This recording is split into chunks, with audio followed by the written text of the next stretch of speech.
All right, the last thing I want to talk about now is my recovery gear. I got a kind of a basic recovery gear setup. I have not had to use it yet, so I don't wheel this thing super hard. Usually I stick to forest roads. I'm not really looking to get hung up or break anything, but I did get what I thought was sort of a basic kit. So I'll show you what I got.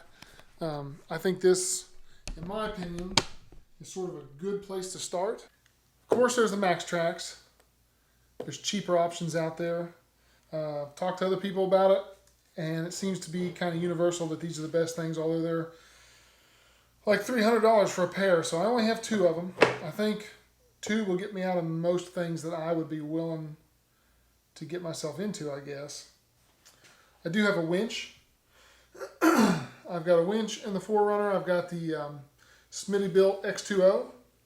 And so I do have the ARB tree saver.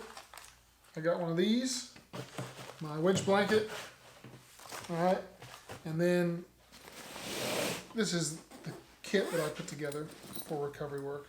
So I've got some gloves. I got what these are called, Beefy soft shackles. Most of the stuff in this, all the synthetic line stuff in this kit came from a place called Spliceworks. It's out of North Carolina here, and I will put his information up on the screen. So I highly recommend this stuff. Everybody I've talked to that's used it has really liked it, and it was a good guy. He's a good guy to work with. Custom made the kit and sent it out to me. So I've got those four custom made soft shackles. I've got this bridle, which, but this gives you a place. So this gives you a nice way to have anchor points on each side of your frame, so you can pull evenly. And then you get these slip covers with them to protect them from abrasions. And then, of course, this lets you pull from 2 points in the front or the back if you have a steel bumper in the back, and distribute the pull. And I have this Kinetic recovery rope that he sized for the weight of my rig. I think this is a 30-foot rope. Now I keep shackles. I've got bow shackles in here. I've got two of those. I have this, which I think this is maybe one of the best blocks you can get. It's a Tough Stuff CNC machine snatch block, 10-ton rated.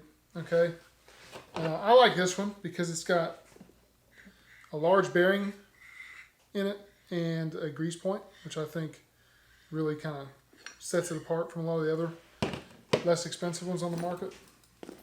And then I have this Factor 55.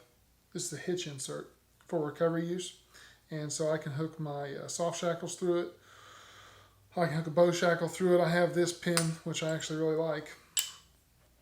Slips through and just locks itself in. Now this is not a secure pin, so somebody could steal it. I don't leave this in there anywhere. And then I've got the slip cover for my winch line if I need that.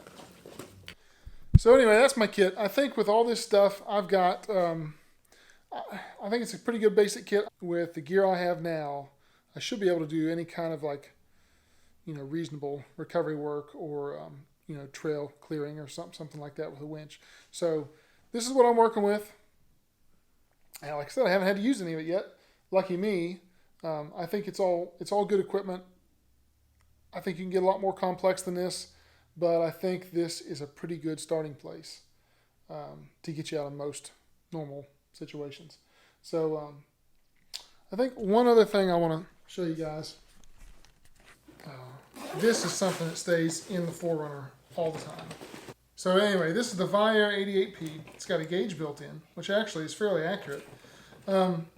This has been a great pump. I've used this a lot already. I bought a second one as a backup, and when I bought the second one, it actually came in a nice carrying bag. This one didn't come with one, so that's something they've changed since I bought this one. So I guess now when you buy them, you get a carry bag. So anyway, I've used this pump a bunch of times now to air the air back up after driving around on forest roads and stuff, or going to trails. I'll air up from 18, 20, 22 PSI, somewhere wherever I'm running them.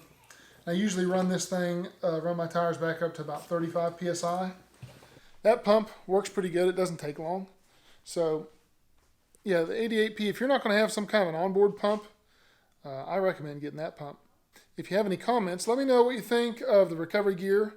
What are you carrying? You know, what do you think's what would you think maybe is a good thing to add to the recovery gear kit if you've got any ideas about that? So, if you like this stuff, subscribe. I'm trying to grow the channel and do some more stuff. We're hopefully got some trips coming up in the future, and we'll do more camping and maybe go to some events and cover some of that stuff. So anyway, thanks for your time.